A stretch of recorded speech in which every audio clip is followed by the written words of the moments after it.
porque nada daquilo que foi pregado vai acontecer.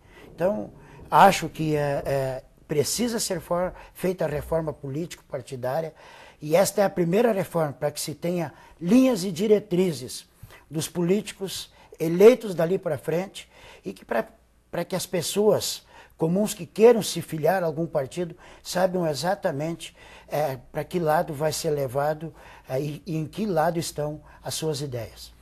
Vamos voltar um pouco para a nossa região aqui do Vale dos Sinos. Temos diversas obras em andamento, como vocês tinham comentado. Hoje, qual é a maior precariedade da região, né? Ou seja, onde falta a visão do governo, tanto federal como estadual? O que está faltando aqui para o Vale dos Sinos? Deixo aberto para quem quiser começar. Bom, nós temos diversas coisas que estão faltando no Vale dos Sinos, em diversas áreas. E nós, como deputados lá na Assembleia, vamos discutir todas as necessidades e todas as áreas que um governo de um estado para andar vai precisar. Mas uma coisa que nós havíamos até comentado um pouco antes sobre a discussão dessa transição de governo e uma obra que afeta diretamente o Vale dos Sinos na transição, que já foi dado uma certa parada em relação ao novo governo, é a construção da RS 010, que sairia aqui da 239 até a região metropolitana, chegando em Porto Alegre, e a necessidade que nós temos hoje de ter algumas alternativas à BR-116, principalmente durante esses horários que nós que estamos acostumados e muitos que estão acostumados a pegar. Então, a RS 010 é uma necessidade grande. Espero que o governo próximo que vá assumir no dia 1º de janeiro tenha o bom senso de saber a necessidade que o Vale dos Sinos tem. E, claro, nós sabemos também uma luta muito antiga, que ela é de governo estadual, de governo federal, é para que nós possamos ter uma condição muito maior do setor calçadista, para que possamos gerar mais empregos, e nós de alguns anos para cá tivemos essa defasagem grandiosa no número de empregos, principalmente em relação, isso é uma coisa que o Fichinha vem defendendo desde 94, ao lado do meu pai, e eu me criei escutando e participando, é a questão cambial. Nós temos um governo que não taxou, não se importou com a questão cambial para que nós pudéssemos ter competitividade.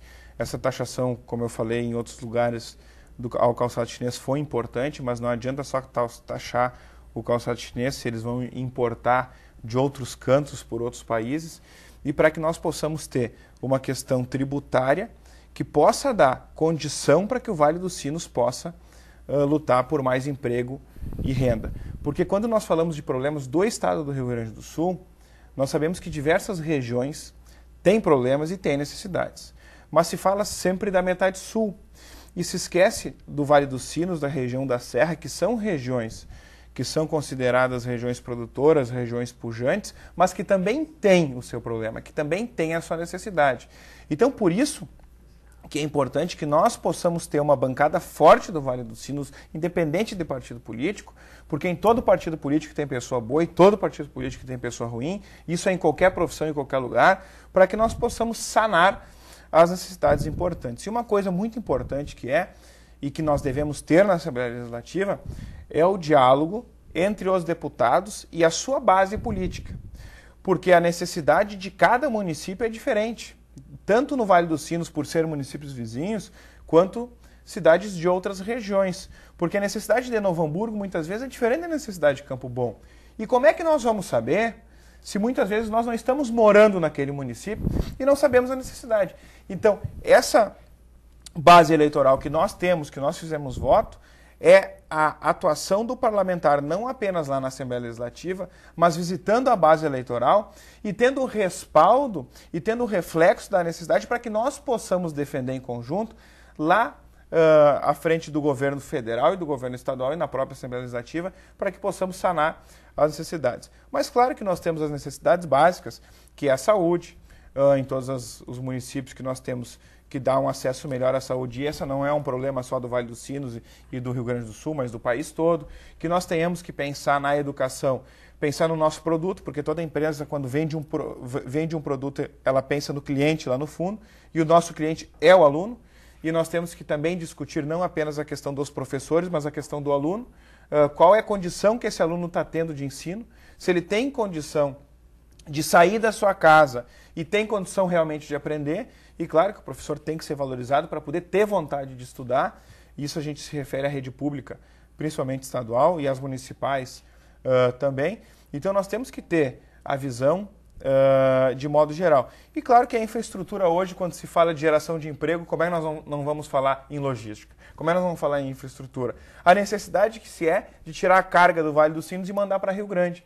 E quando se espera carregar num navio em Rio Grande e o navio não encosta lá porque o porto está superlotado.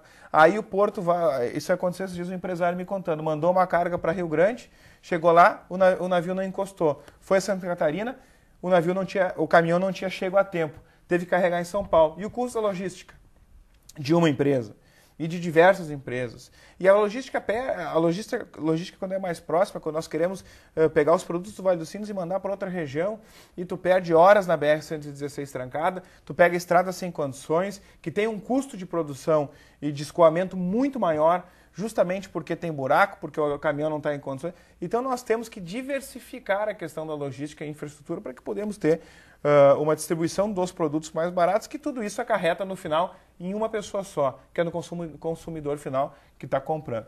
Então eu vejo que os desafios são muito grandes, né?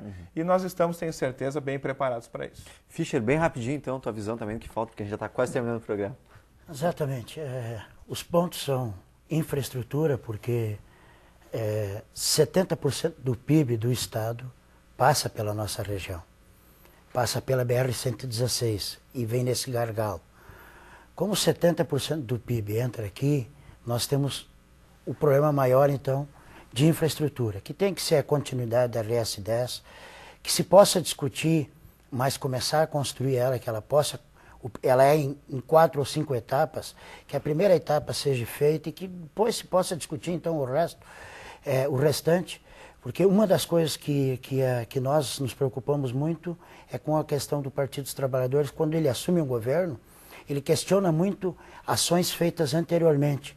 E tudo que muitas vezes você tem condições de fazer hoje, de botar uma roupa diferente, de comprar um terno diferente, é o que você tem condições. Assim é o Estado. Se faz aquilo que é necessário fazer para esse momento, dentro da condição que é oferecida.